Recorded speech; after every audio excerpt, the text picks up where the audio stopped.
In 2007, Kim, as he was known to his friends, was dancing atop a wall during a concert at the Harbour in Victoria, British Columbia, when he slipped and fell to his death. He was 72 years old, and during his life he had been a social worker, earned a degree in economics from the University of Berlin and another in literature from the University of British Columbia, and studied to be a librarian. He was a husband and father. He was politically and socially active.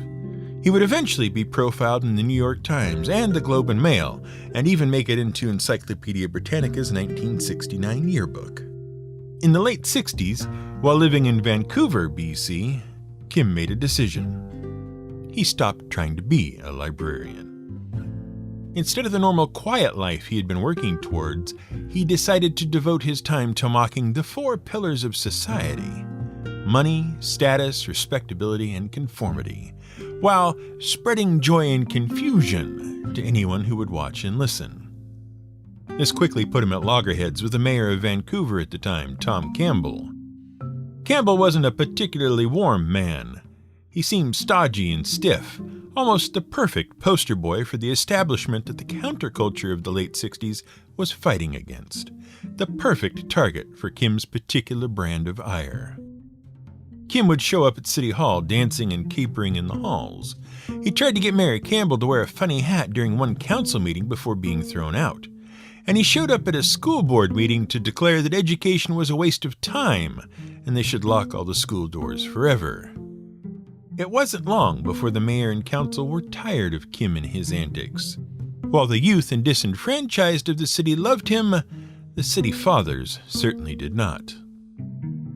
Fortunately, the Canada Council for the Arts saw value in what Kim was doing. Fittingly, on April 1st, 1968, they granted him $3,500 for what they called a serious contribution to the self-awareness of the entire community. Which, of course, made all the squares in City Hall livid. In their eyes, Kim didn't work. What he did wasn't art, and it was taking money from those who had made a genuine contribution to society and deserved the money for their pensions. Kim bought a donkey cart and drove it around the streets of Vancouver, stopping and parking wherever it pleased him to do so. Rush hour would find him blocking up an intersection as he tended to the donkeys, before moving on for a few yards and then stopping again.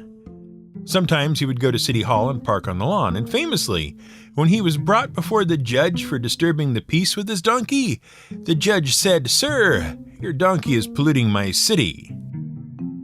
Kim replied, "Sir, your city is polluting my donkey." It didn't matter to Kim, though. For the next 2 years, he continued to wander the streets of Vancouver, promoting his message by staging dance parties and buying the city's homeless musical instruments for a happening in Vancouver's Pigeon Park. You see, Joachim Foikes was a fool. This is GM Word of the Week, and I'm Fiddleback.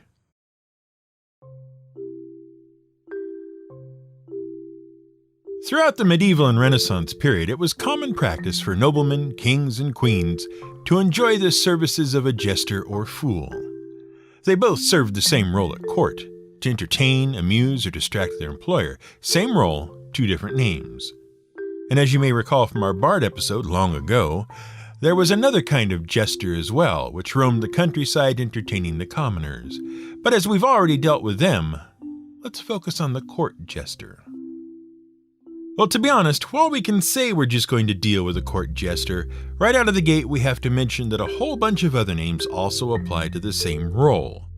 Because the origin of jester is in the old Anglo-Norman form of gestur or gistur, which in themselves referred to other similar terms like fool for fool, buffoon, and bourdur, which all had different skills like storytelling, juggling, magic tricks, and the telling of jokes, but also shared similar roles as comedic performers. It's complicated, but the distinction here is that the court jester was engaged more or less permanently by someone of noble stock to perform for them at court regardless of their particular skill set. We have a tendency to think of jesters as being part of the royal court of various European monarchs during the medieval and Renaissance period. You know the type. He comes out with his floppy multi-pointed hat with little bells on it. He has a stick called a bauble, which has a likeness of himself on the end with a pointed hat and bells all its own. There's a baggy suit of multicolored clothing, and a pair of shoes with more floppy points and bells. The overall impression is of a hot air balloon that crashed into Santa's sleigh. And while that image is often accurate, we'd be remiss if we didn't point out some significant differences. To begin with, jesters were around entertaining various Egyptian pharaohs as far back as ancient Egypt, as well as the emperors of ancient Rome, not just the European courts of the Renaissance and medieval times. In fact, almost every civilization which produced some sort of royalty had some sort of jester to go with it. China, India, Japan, Russia, Africa, even the Americas had jesters at court performing for royalty. China wins, though, at least when it comes to having jesters the longest and having the most well-documented jesters. They had names like Twisty Pole, Baldy Chun Yu, Moving Bucket, and Newly Polished Mirror. It wasn't until the Yuan dynasty and an improvement in Chinese drama and the rise of the stage actor through the Chinese opera in the 13th century that the fashion for jesters began to fade out. By the 17th century, Chinese jesters had all but disappeared. In Europe, though, jesters kept cropping up well into the 19th century. Thanks to having a well-to-do upper class, the European jester could still be found in some stately homes and manors at least as late as the 1830s. Later still was the jester in the Persian court of Shah Nassereddin. In the late 1800s, you could still find Karim Shirai at work in the court. When the Shah asked him if there was a shortage of food in the kingdom, Karim is reported to have said, "Yes, I see your majesty is eating only 5 times a day." Not all jesters were male either. Lucretia the Tumbler, Jane Fool, and Nicola were all well known in their time. Lucretia and Jane were both jesters in the court of Mary I of England at the same time, with Jane having served previously under Catherine Parr and Anne Boleyn, wives of Henry VIII. Nicola was with Mary, Queen of Scots, where she was just one of a number of jesters, both male and female. Nicola appeared to be particularly favored, though, having received several gowns and cloth and no small sum of money from Mary herself. While there is no record of what sort of jester she was, she appears to have been good enough to end up in some of the finest courts of Europe, including that of Catherine de' Medici in France. To say a jester was employed is, at least in Europe, a little disingenuous. Certainly the majority were well cared for and well regarded, receiving a stipend or even a salary for their services. But often as not, they were treated as property and bought and sold at a whim or given as gifts to other noblemen. As for where they were acquired from originally, it varies. In Russia, they were often selected from among the older and uglier servants of the house, with the expectation that a particularly old one would be extremely droll in their humor. Meanwhile, in England, Queen Elizabeth I acquired the famous jester Tarleton when one of Robert Earl of Leicester's servants spotted a boy working his father's swine. Apparently pleased with what he called the boy's happy, unhappy answers, the servant brought him to court and he immediately entered the Queen's service. If you were on the run for a variety of reasons, say you had a fondness for collecting other people's livestock as your own, you might be fortunate enough to get out of all the hot water by taking up jestering with a local emperor, as did 13th century French jester Robert le Diable. King Mongkut of Siam, of the King and I fame, had a dwarf jester which was found by one of the king's half-brothers on a hunting trip. He was taken to Bangkok, trained as an athlete and gymnast, and then presented to the king. Many jesters came to court as curiosities, those with defects of birth, both physical and mental, or those who suffered from various growth-stunting maladies were often taken in to become court jesters. It seems harsh, but parents often willingly gave up or brought to court themselves sons and daughters who were incapable, for whatever reason, of being a help around the home or taking on some other useful job in the community. It was a hardship for a family to try to support a child that could never support itself properly and required someone else to tend to them, perhaps for the rest of their lives. Essentially, that meant 2 people in the family were now unable to help. In hard times, it could mean the difference between survival and starvation. Far better to let them go to someone who could support them and had the staff to look after them than to risk the well-being of the family. Oftentimes it was either that or deal with the child yourself. This may have been the case with Jane Fool, who, it was noted, was under the care of Lucretia the Tumbler. Some scholars believe Jane may have had a strong learning disability. Of course, we all know that the key thing about being a jester, its one clear advantage as it were, was being able to speak truth to power without fear of reprisal. Which is true up to a point. That point being when you say exactly the wrong thing to exactly the wrong person at exactly the wrong time. After that, all bets are off. While it was possible to deliver bad news that no one else dared if you were a jester, such as by delivering the news of a French naval defeat at the hands of the British, by telling Philippe VI that the English sailors don't even have the guts to jump in the water like our brave French, it was also possible to step way out of line, as in the case of Triboulet, court jester to both Louis XII and Francis I of France. The story goes that Triboulet could not keep himself from slapping the king on the backside. Naturally, the king lost his temper and threatened to execute him. After calming down a bit, the king promised not to execute him if he could come up with an apology that was more insulting than the deed. Triboulet thought for a moment and then said, "I'm sorry, Your Majesty. I didn't know it was you. I thought you were the Queen." Later, under Francis I, Triboulet would again postpone his imminent execution at the hands of the king when, after insulting the Queen and her courtiers again after being told not to, upon being allowed to choose the manner of his death, he requested old age. Funny enough that Francis merely banished him from the realm instead. Still, it is accurate to say that jesters could speak to the king or queen in ways other members of the court could not. As long as they couched whatever they were saying in a humorous, pithy, or witty manner, the truth could be told and the monarch in question would accept it. Especially since the jester was in no position to avail himself of more power by misleading the king or speaking falsely. The jester just entertained. He didn't hold office or have any authority other than what the king had given him. It made the jester unique in a court of people who otherwise might be seeking to climb the ladder.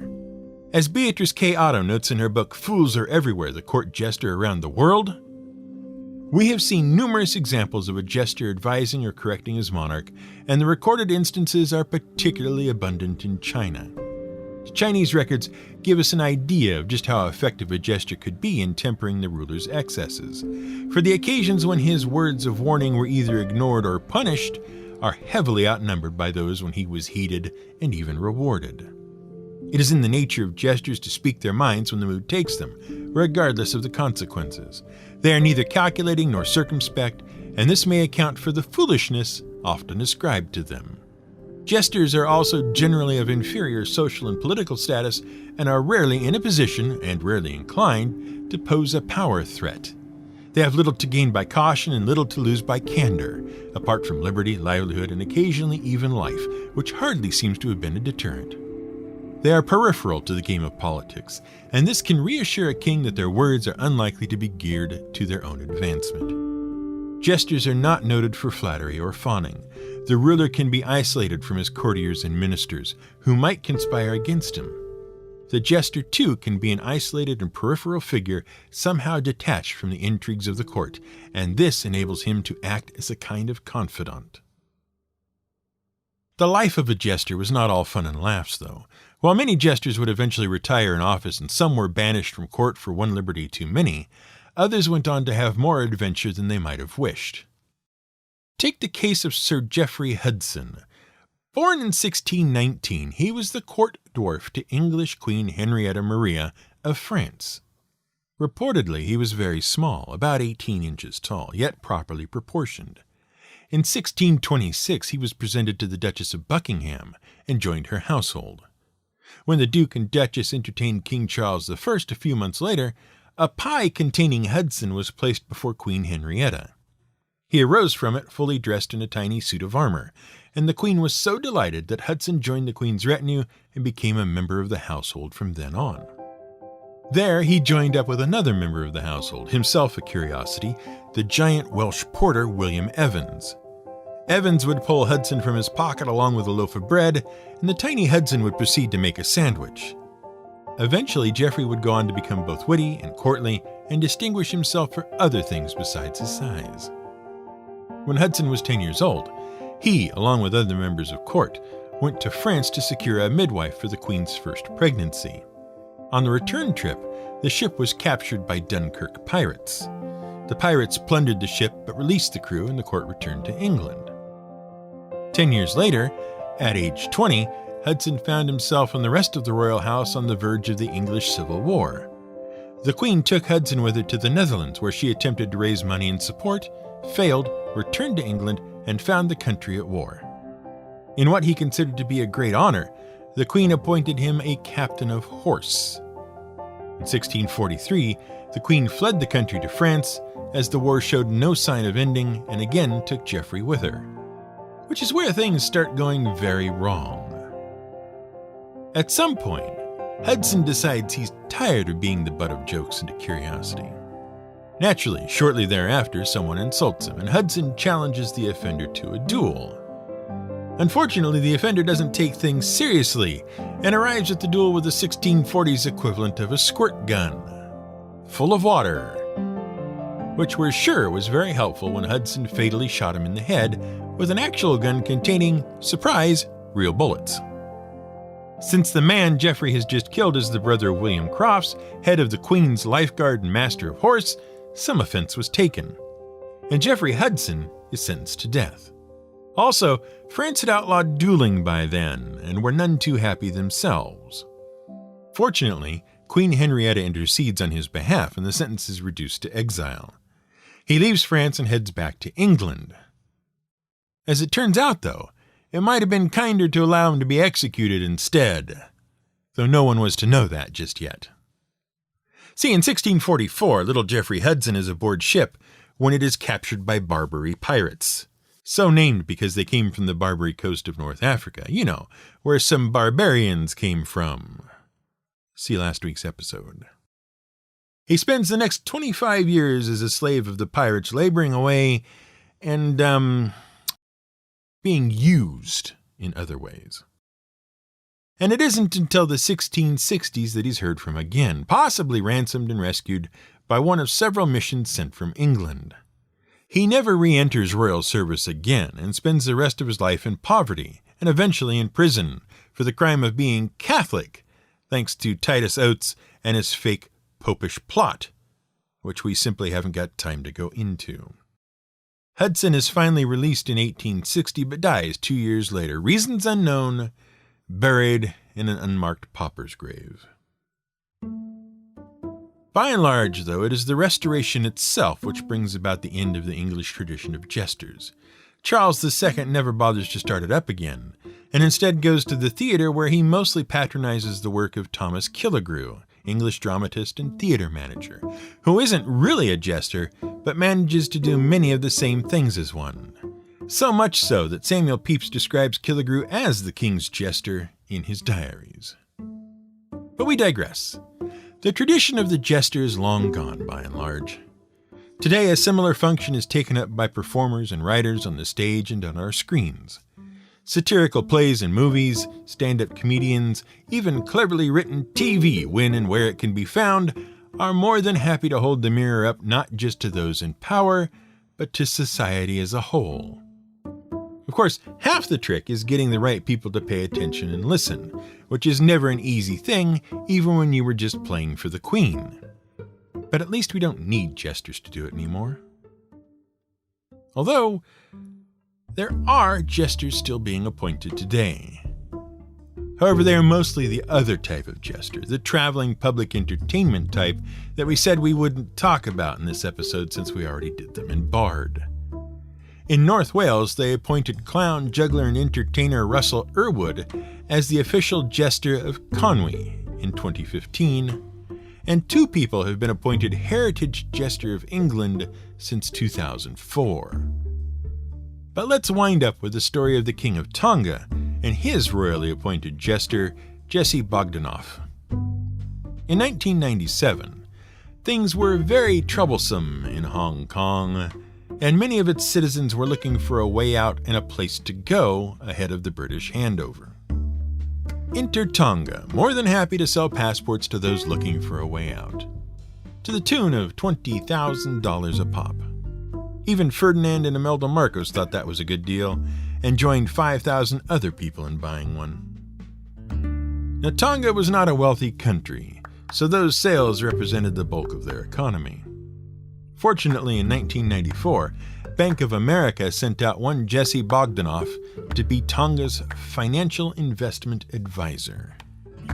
By careful investment in the 90s stock market, he made Tonga a further $10 million, all very exciting. And in 1999, when Geoffrey asked King Tupou IV if he couldn't be made official court jester of Tonga, his birthday is April 1st, you see, which makes perfect sense, the king said yes. In exchange, Jesse said he'd promote Tonga as a tourist destination, write the king a poem, and play saxophone at all royal events. Meanwhile, all that lovely money Tonga had made with investment and passport selling, 26 million of it, was moved from the Tonga Trust Fund into speculative investments, which then all promptly disappeared in 2001, leaving just $2 million to be recovered and a lengthy series of lawsuits and countersuits to deal with. You'll never guess who most Tongans blamed for it, and no one is laughing.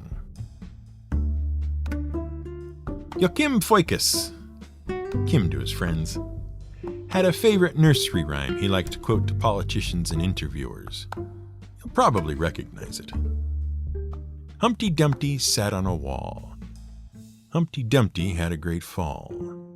All the king's horses and all the king's men couldn't put Humpty together again.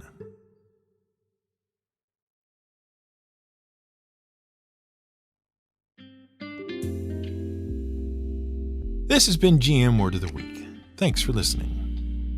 The show continues to survive thanks to the most gracious support of our patrons on Patreon.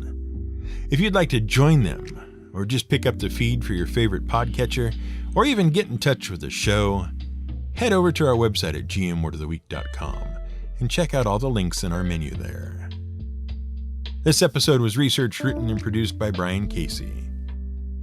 Today's music was provided by Blue Dot Sessions and Epidemic Sound. An unemployed jester is nobody's fool.